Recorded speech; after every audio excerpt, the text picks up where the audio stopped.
இந்த வீடியோவில் நம்ம பார்க்க போகிறது ஸ்டாஃபோர்ட் கேம்பிட். அதாவது இந்த முறையில் குயினை சாக்ரிஃபைஸ் பண்ணிவிட்டு செக்மேட் பண்ண போகிறோம். வாங்க பார்க்கலாம்.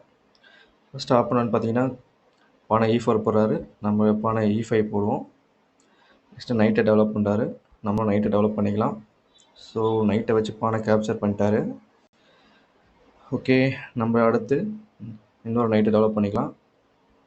ஓகே, அதையும் கேப்சர் பண்ணிட்டாரு. ஸோ பானை வச்சு நம்ம கேப்சர் பண்ணுவோம். D7ல் இருக்கிற பானை வச்சு கேப்சர் பண்ணணும். ஓகேங்களா? ஸோ பானை மூவ் பண்ணுறாரு.